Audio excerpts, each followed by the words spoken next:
And Richard, for Xabi Alonso and Leverkusen, there's a touch of the difficult second album about this season. How do you think they're going to do after last season's exploits?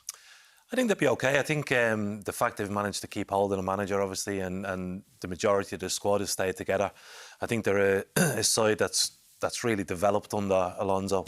Last season was exceptional, and there was never the possibility of them going 2 seasons unbeaten. They've already lost in the Bundesliga this year, but still scoring lots of goals, still a real threat as a team. And I think this is a tougher competition for them than last year. I think they were very well beaten in the final by Atalanta. They looked a little bit like they'd run out of ideas at that stage in the final, but a really good test for them. And I still think they've got the players. They've obviously got a high-quality manager who still has to prove himself again now that he's decided to stay.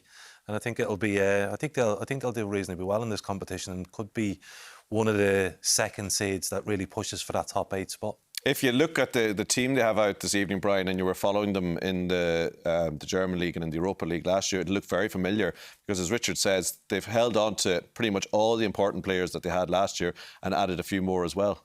Yeah, the only kind of regular one that's not still there is Stanisic, who played right wing back. He competed with Frimpong for that place. He's gone back to Bayern Munich. He was on loan, but other than that, they've held on to all the main players, and it's a very settled looking team. So that is a big advantage for them.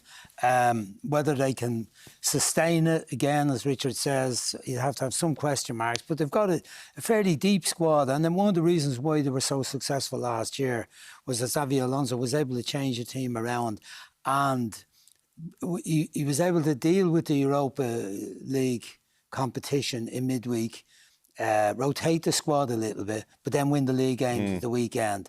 It'll be interesting to see whether they're going to be good enough to do that at this level this year, because it's a different level of competition. They sailed through the group stages last year, then they beat Quarterback narrowly with 5-4 in aggregate, West Ham, Roma, and all those matches they were having to get late goals to retrieve. Yeah, that was a really notable thing about that run, wasn't it? It was all through the season, 5th minute injury time winners and stuff. Yeah, absolutely. It was an extraordinary kind of quality that they had, that they were never beaten, and injury time was great for them in terms of getting goals. So whether the squad will be good enough this year to do it at a higher level against better teams, it would be interesting to see. But they were a really attractive team to watch last year. 53 matches, only 1 defeat.